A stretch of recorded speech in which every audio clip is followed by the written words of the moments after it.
Friends, welcome back my YouTube channel study with Surendra. आज हम आप लोगों को सदिश राशि और अदिश राशि के बारे में बताएंगे, अर्थात स्केलर क्वांटिटीज और वेक्टर क्वांटिटीज के बारे में बताएंगे। तो पूरी जानकारी के लिए मेरा पूरा वीडियो लास्ट तक देखिए। चलिए शुरू करते हैं। सबसे पहले अदिश राशि क्या है ये जान लेते हैं। तो ऐसी राशियां जिन्हें व्यक्त करने के लिए केवल परिमाण की आवश्यकता होती है, दिशा की नहीं होती, उन्हें अदिश राशियां कहते हैं। क्योंकि इसका नाम ही है अदिश, यानी जिसमें दिशा ना हो। इस परिभाषा को ऐसे समझें कि कुछ ऐसी भौतिक राशियां होती हैं जिनको व्यक्त करने के लिए, जिनको दर्शाने के लिए, बताने के लिए केवल परिमाण की आवश्यकता होती है। और परिमाण का मतलब है संख्यात्मक मान और मात्रक, या कह लीजिए कि मात्रा, क्वांटिटी भी आप कह सकते हैं। तो इसकी आवश्यकता होती है, यानी कि जिनकी पूरी जानकारी केवल उनके संख्यात्मक मान और मात्रक से मिल जाती है, उसे ही अदिश राशियां कहा जाता है। जबकि आगे कहा गया है कि दिशा की जरूरत नहीं होती है अथवा जिनमें दिशा ना हो, उन्हें अदिश राशियां कहा जाता है। जैसे द्रव्यमान, मतलब कोई गोला जैसे है, कोई पिंड है 40 किलोग्राम का है, तो उसके द्रव्यमान में दिशा तो कहीं नहीं है, जबकि मात्रा है, इसीलिए द्रव्यमान अदिश राशि हो गई। दूसरा है दूरी, जैसे हमारे घर से स्कूल की दूरी 1 किलोमीटर है, या दो बिंदुओं के बीच की दूरी को ले लीजिए, तो दो बिंदुओं के बीच की दूरी में क्या है, संख्यात्मक मान है और मात्रक है। 2.5 मीटर है, तो क्या हुआ, संख्यात्मक मान और मात्रक है, और इसमें दिशा नहीं है, कहीं भी दिशा की जरूरत नहीं है या दिशा नहीं है, केवल संख्यात्मक मान और मात्रक है, इसलिए क्या हो गया, अदिश राशि हो गई।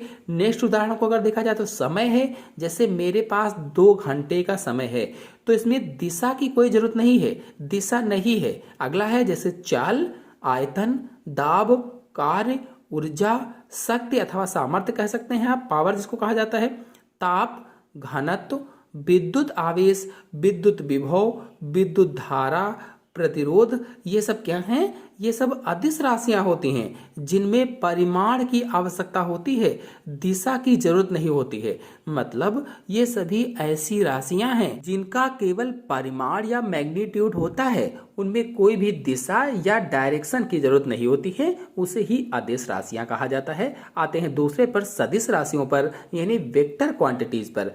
तो ऐसी राशियां जिन्हें व्यक्त करने के लिए परिमाण और दिशा दोनों की आवश्यकता होती है, दोनों की जरूरत होती है, उन्हें ही सदिश राशियां कहा जाता है। यानी परिमाण की भी आवश्यकता हो और दिशा की भी आवश्यकता हो, तो उन्हें ही सदिश राशियां कहा जाता है। सदिश यानी दिशा सहित, मतलब ये ऐसी राशियां होती हैं जिनमें परिमाण के साथ साथ दिशा भी होती है, सदिश राशियां कहलाती हैं। अथवा इसे ऐसे भी कह सकते हैं कि जिनकी पूरी सूचना देने के लिए परिमाण के साथ साथ दिशा भी बताना आवश्यक होता है, उन्हें ही सदिश राशियां कहा जाता है। जैसे विस्थापन, मतलब कार यहां से यहां तक गई, जैसे कार इस बिंदु से इस बिंदु तक गई, या कह लीजिए कि इस जगह से विस्थापित होकर इस जगह तक पहुंच गई। तो इसमें देखा जाए तो परिमाण और दिशा दोनों जरूरत है, परिमाण की भी आवश्यकता है, परिमाण भी है और दिशा भी है कि कहां तक गई, किधर गई। फिर दूसरा है उदाहरण बल, जैसे किसी से कहें कि दरवाजे को खोलने के लिए 15 न्यूटन का बल लगाओ।